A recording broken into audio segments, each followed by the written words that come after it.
So what had all that had happened? God loving his people with a just infinite overflowing love, angry when his people reject him, giving vent to his anger. Come back to me, his people come back, reject him again, worship other idols, hanker for the visible, forget what God has done, the mighty deeds. And finally, after more anger, more love, more rejection, his people say, yes, we will come back, we are sorry, we come back.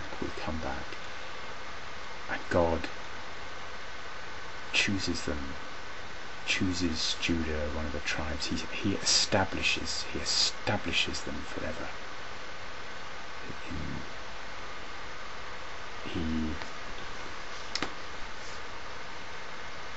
He rejected the tent of Joseph. He did not choose the tribe of Ephraim, but he chose the tribe of Judah, the hill of Zion, which he loves. He built his shrine like the heavens, or like the earth which he made firm forever. And he chose David, his servant, and took him away from his sheepfolds. He plucked David, the youngest of the 7 brothers. No one imagined that he could be chosen. He was just looking after the sheep. He plucked him away from the sheep, from the care of the ewes, the sheep, the ewes, that his humble task, his humble job, he plucked him away to be shepherd, not of sheep, but of Jacob, his people. God chose David to be shepherd of Jacob, his people, of Israel, his own possession. And David, he tended them with blameless heart, with discerning mind he led them. God, after all this incredible journey of overflowing love from God, acceptance from Israel, forgetting, complaining, rejecting, hankering after the visible, forgetting what God has done, but then God's anger, God's love, God's anger, God's love. Israel says, yes, we come back to you. And God, yes, he establishes them on Mount Zion, his temple. David builds this incredible temple. Well, actually David's son Solomon carried it through, but David got ready the tons and tons of gold and silver and cedar wood from Lebanon, and anyway, the temple was built. God had established his home forever. And surely nothing could happen to that. And then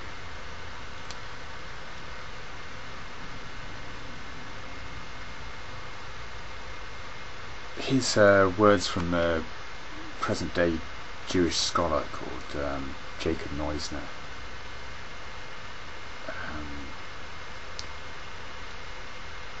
There was a catastrophe again, a final catastrophe. The temple was smashed. This picture of Jerusalem outlined above from what we just heard was then exactly the context in which both Jews and Christians first responded to the catastrophe of this great city's destruction in the year 70. For Judaism, the principal figure at hand to guide Israel not only through but also beyond this catastrophe, the destruction of Jerusalem, its destruction of the temple, the principal figure at hand to guide Israel through this catastrophe was Yohanan ben Zakkai, described in rabbinical writings as Hillel's leading disciple and represented in these writings as master sage and rabbi. Because Yohanan had survived the destruction of the temple, he came at the end of a long struggle for the Torah, that's the law of God given to Moses. He came at the end of a long struggle for the Torah, both written and oral, as interpreted by the Pharisees. For Yohanan, acts of obedience to God seemed to comprehend a broader obligation than piety. He therefore infused these categories with new contents. We see here his thought. Once, as this is a quote from an ancient rabbi, once as Rabban Yohanan ben Zakkai was coming out of Jerusalem, Rabbi Joshua followed him and beheld the temple in ruins. "Woe unto us," Rabbi Joshua cried, "that this place, the place where the iniquities of Israel were atoned for, is laid waste." "My son," Rabban Yohanan said to him, "be not grieved. We have another atonement as effective as this. And what is it? It is acts of loving kindness, as it is said, 'For I desire mercy, not sacrifice,' says God." Jacob Neuser goes on, "If we appreciate the force of powerful emotions aroused by the temple cult, we may understand how grand a revolution was effected in this simple declaration by Rabbi Yohanan, so long in coming, that with the destruction of the temple, the realm of the sacred had finally overspread the world.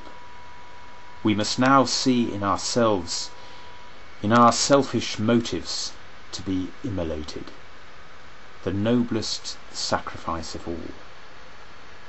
God's will, said Rabbi Yohanan, is that we love our neighbours as ourselves. Just as willingly as we would contribute bricks and mortar for the building of a sanctuary, so willingly we ought to contribute love, renunciation, self-sacrifice for the building of a sacred community. If one wants to do something for God in a time when the temple is no more, the offering must be the gift of selfless compassion. The holy altar must be the streets and marketplaces of the world.